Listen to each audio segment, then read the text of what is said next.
कांड कहते ना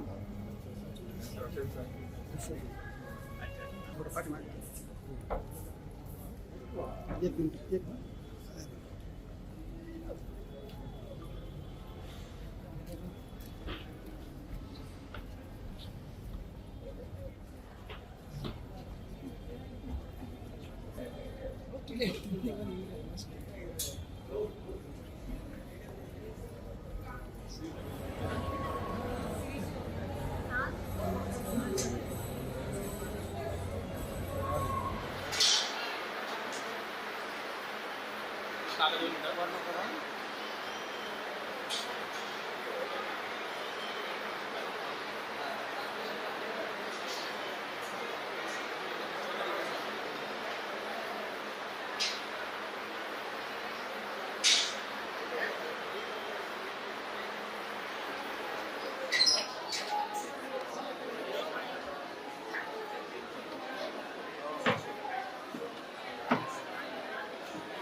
मैं 5-6 साल हो गया होगा, जबकि साल साल आता था, फिर वो ब्रेक आ गया, पता नहीं क्यों।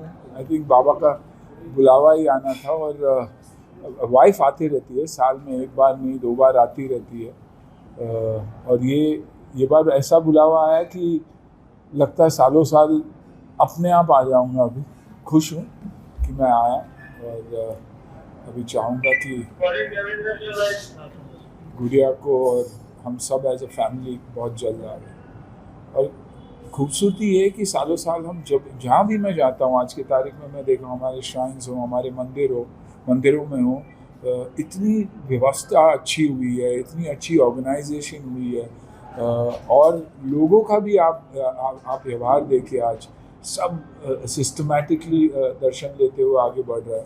तो अच्छा लगा साईं राम। साईं के दर्शन के बाद कैसे महसूस होता है, क्या श्रद्धा है? आई थिंक आंखें भर आती है, और इसलिए एक बार होने के बाद दोबारा चला गया मैं, ताकि 2 मिनट अकेले में खड़े रह के बस हमेशा यही मांगता हूँ, दुआ मांगता हूँ कि सब स्वस्थ रहे। और उसके अलावा मैंने कभी कुछ मांगा ही नहीं, मैंने हमेशा यही मांगा है कि हेल्थ सबकी अच्छी रहे, मम्मी की हो या बाकी परिवार की। तो बस यही मांगना। और कितने सालों से आ रहे हैं बाबा के? मैं आता तो बहुत सालों से था, लेकिन जैसे कि मैंने कहा पिछले 5 साल से गैप हो गया।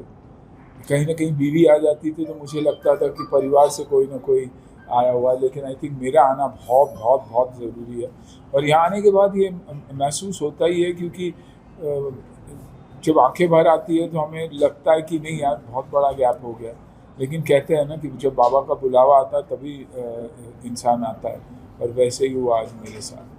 करीब 30 साल हो गए बलवान फिल्म को, आज भी देखते हैं तो रोंगटे खड़े हो जाते हैं, एक अलग महसूस होता है। आई थिंक वो 90s की दशक ही वैसी थी, फिल्में भी वैसे ही थी, इसीलिए लोग हमारे साथ आज भी रिलेट करते हैं, म्यूज़िक से रिलेट करते हैं और कहानियों से रिलेट करते हैं।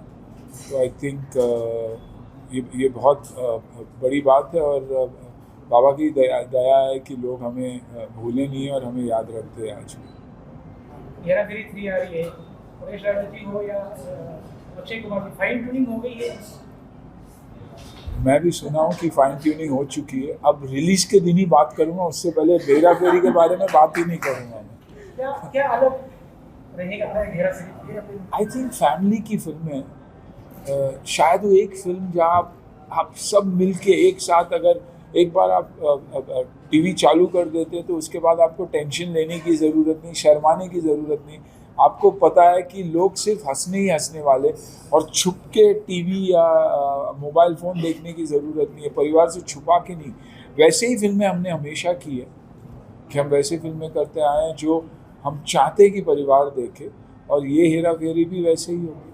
पहले से जिस फिल्मों से मैं जुड़ता हूँ, मेरी कोशिश यही रहती है कि परिवार जुड़े और बाकी नहीं।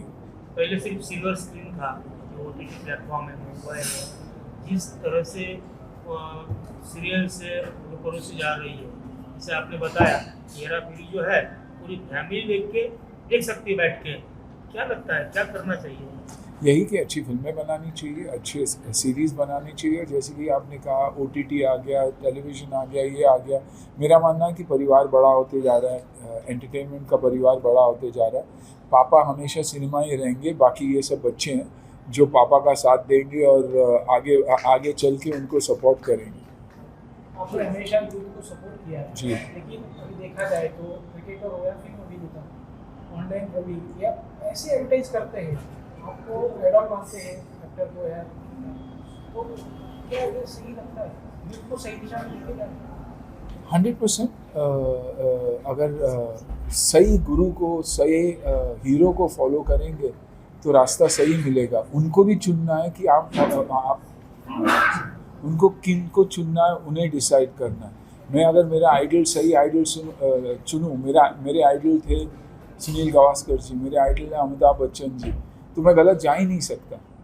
आप समझिए, स्पोर्ट्स के माध्यम में हो या इस माध्यम में हो या पॉलिटिक्स में हो, जिसको भी आप फॉलो करोगे मन से फॉलो कीजिए। और अगर आपको लगता है कि कहीं ना कहीं गलत वजह से आप फॉलो कर रहे हैं तो उन्हें फॉलो करना बंद कर दीजिए। लेकिन अच्छे इंसान को फॉलो करेंगे। और गुरु की एक ज़िंदगी में गुरु और एक हीरो का वर्शिप होना बहुत ज़रूरी है। एक मेरा मानना है एक गाड़ी की तरह है, जो जब आप अंधेरे रास्ते पे जाते हो और हेडलाइट चालू करते हो तो आपको दिखाई सिर्फ 100 किलोमीटर, शायद 100 मीटर ही दिखाई देता है। लेकिन अगर आप बाबा को नज़रों से देखोगे तो चलते चलते चलते वो 100 मीटर की लाइट आपको अपने घर तक पहुंचा ही देती है। तो गुरु, हीरो और पिता या माता पिता को फॉलो करने का मतलब यही, जब आप उन्हें अपना आइडल रखते तो वैसे अच्छा ही रहेगा। ये डिस्टर्बेंसेस तो ज़िंदगी में आते ही रहेंगे। आप हर तरीके से आप इंसानों को ब्लेम करते हैं। इंसान कभी कभार मीडिया को ब्लेम करती है कि मीडिया न्यूज़ मैं पहले दिखाऊं उसके पीछे भागती है और मैं सच्ची न्यूज़ दिखाऊं उसके पीछे नहीं भागती। आज मीडिया के साथ भी ऐसा हुआ कि मेरा न्यूज़ पहला आना चाहिए, सही हो गलत है वो बाद में देखा जाएगा। तो आई थिंक हम सब में अगर बदलाव आएगा तब जाके सिस्टम बदलता। मेरे बदलने से या सिर्फ आपके बदलने से कुछ नहीं होगा। बनने के बाद पाकिस्तानी कलाकारों को बैन कर दिया है जी। सोशल मीडिया पे, जी, तो कैसे देखते हैं ये? देखिए, जब हमें तकलीफ़ होता है तो हम भी चाहेंगे कि वैसे लोगों से हम ना जुड़े।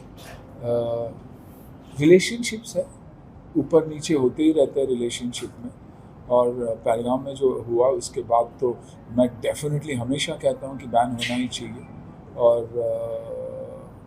क्रिकेट हो, पॉलिटिक्स हो, व्यवहार हो, बिजनेस हो, कोई भी चीज़, मैं एक चीज़ को उठा के नहीं बोलूँगा, किसी भी चीज़ से हमें दूर ही रहना चाहिए जब तक माहौल सही नहीं हो और दोनों तरफा वही रिस्पेक्ट या वही प्यार ना हो।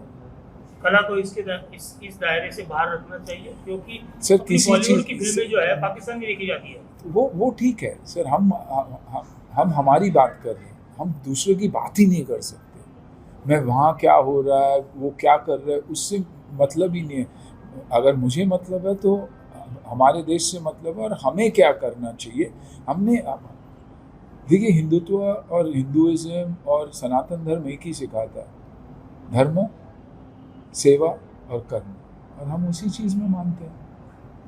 हमने ना कभी किसी से के साथ जंग छेड़ा है, ना हम किसी से लड़े हैं।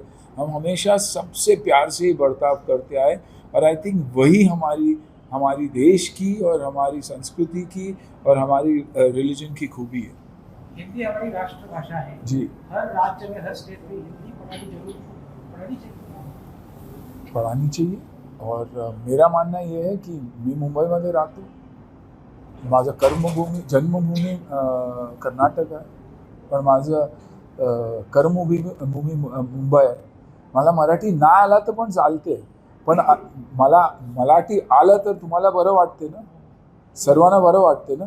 तर माझं कर्मभूमीमध्ये राहून मी मराठी नाही बोललो तर दुसऱ्यांना त्रास नाही व्हायला पाहिजे, मला त्रास व्हायला पाहिजे। मला वाटायला पाहिजे की नाही, मला मराठी शिकवायचं आहे आणि तसंच बोलायचं जसं तुम्ही लोक बोलता तेच।